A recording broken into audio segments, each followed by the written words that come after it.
আল্লাহ তাআলা সূরা বাকারার 125 নম্বর আয়াতে কারিমায় ইরশাদ করেছেন। আল্লাহ তাআলা বলেন, ওয়াইদনা ইলা ইব্রাহিম ওয়া ইসমাঈল আন তাহিরা বাইতিয়া লিত-তাইফিন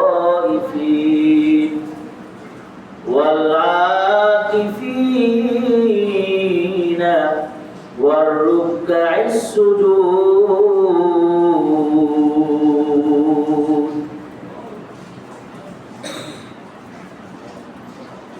আল্লাহ রাব্বুল আলামিন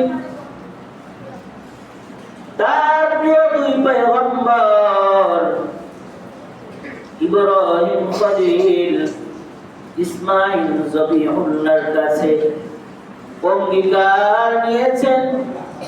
তাদের কাছে আল্লাহ রাব্বুল আলামিন প্রতিশ্রুতি নিয়েছেন। আল্লাহ তাআলা বলেন, আমি ইব্রাহিম আর ইসমাঈল আলাইহিস সালাম এই দুইজন পয়গম্বরের কাছে আমি আল্লাহ অঙ্গীকার নিয়েছি, তারা যেন আমার এই বাইতুল্লাহকে যারা তাওয়াফ করবে তাওয়াফকারী বান্দাদের জন্য পবিত্র রাখে। দ্বিতীয় নম্বর, যারা আল্লাহর ঘরে তাওয়াফ করবে, আল্লাহর ঘরে দ্বিতীয় নম্বর যারা আল্লাহর ঘরে অবস্থান করবে, আকিফিন যারা হবে, আল্লাহর ঘরে যারা ইতিকাফ করবে, ইতিকাফকারী বান্দাদের জন্য যেন আল্লাহর ঘরকে পবিত্র রাখা হয়।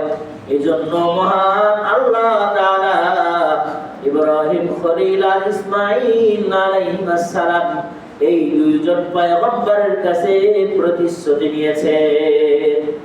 তৃতীয় নম্বর, আল্লাহ রাব্বুল আলামিনের কাছে যারা মাথা নত করে, যারা রুকু করে এবং সিজদা করে, এই রুকু করে এবং সিজদা করে অর্থাৎ মুসল্লিদের জন্য, নামাজি বান্দাদের জন্য যেন ইব্রাহিম খলিল আর ইসমাঈল যবিহুল্লাহ তারা যেন আল্লাহর ঘরকে পবিত্র রাখেন, এজন্য আল্লাহ তাআলা তাদের কাছে প্রতিশ্রুতি দিয়েছেন। সুবহানাল্লাহ।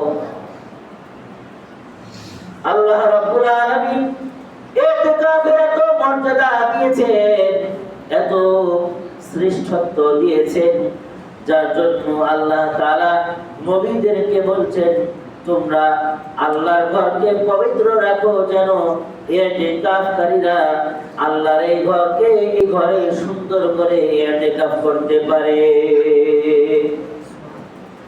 অন্যদিকে নবীজি সাল্লাল্লাহু আলাইহি ওয়াসাল্লাম থেকে বর্ণনা পাওয়া যায়, সহিহ বুখারীর হাদিস, নবীজি সাল্লাল্লাহু আলাইহি ওয়াসাল্লাম সারা জীবন মসজিদে নববীতে ইতিকাফ করেছেন।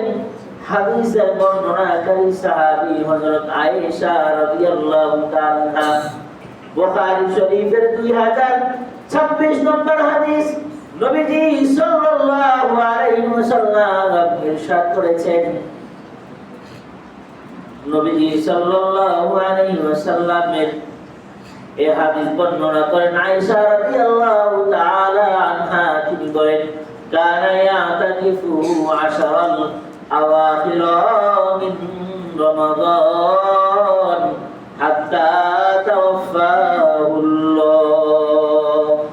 আয়েশা রাদিয়াল্লাহু তাআলা আনহা বর্ণনা করেন, নবীজি তার সারাটি জীবন রমাদানের শেষ দশকে বাইতুল মসজিদে নববী যেটা, মসজিদে রসুল যেটা, এই মসজিদে নববীতে মহানবী সাল্লাল্লাহু আলাইহি ওয়াসাল্লাম সারাটি জীবন ইতিকাফ করেছেন। সুবহানাল্লাহ। হযরত আয়েশা রাদিয়াল্লাহু তাআলা বর্ণনা করেন যে নবীজি সাল্লাল্লাহু আলাইহি ওয়াসাল্লামের যখন ইন্তেকাল হয়ে গেল, ইন্তেকালের পরে নবীজির যারা স্ত্রীগণ ছিলেন, নবীজির সহধর্মিণীগণ, নবীজির পরবর্তী সময়ে মসজিদে নববীতে তারা ইতিকাফ করতেন। সুবহানাল্লাহ। ইতিকাফের যেমন ফজিলত হাদিসের মধ্যে আসছে, হযরত নবী আরবি সাল্লাল্লাহু আলাইহি ওয়াসাল্লাম ইরশাদ করেন, কোন বান্দা যদি একজন বান্দা আর কোন বান্দার কোন গুরুত্বপূর্ণ কোন উপকার করে, কোন প্রয়োজন পূর্ণ করে, নবী আমার বলেন কোন বান্দা যদি একটা প্রয়োজন পূর্ণ করে, আল্লাহ রাব্বুল আলামিন বান্দার এই প্রয়োজন পূর্ণ করার কারণে 10 বছর ইতিকাফ করলে যে পরিমাণ সওয়াব হয়, আল্লাহ তাআলা বান্দার একটা উপকার করলে ওই বান্দাকে সম পরিমাণ সওয়াব দান করেন। সুবহানাল্লাহ। নবীজি আর বলেন, কোন বান্দা যদি একদিন ইতিকাফ করে, আল্লাহ নবী বলেন একদিনের ইতিকাফে আল্লাহ তাআলা বান্দার কাছ থেকে জাহান্নামকে 3 খন্ডক দূরে সরাইয়া দেন। সুবহানাল্লাহ। আরো আওয়াজ দিয়ে বলি সুবহানাল্লাহ। নবীজি বলেন এক খন্ডকের পরিমাণ কতটুকু? নবীজি বলেন জমিন ও আসমানের মাঝে যে পরিমাণ ব্যবধান, অর্থাৎ সূর্য যেখানে ডুবে, সূর্য যেখানে অস্তমিত যায়, সেখান থেকে সূর্য যেখানে উদয় হয়, এই যে জায়গা, এই জায়গার ভিতরে যে পরিমাণ দূরত্ব, এক খন্ডকের পরিমাণ হলো এই পরিমাণ।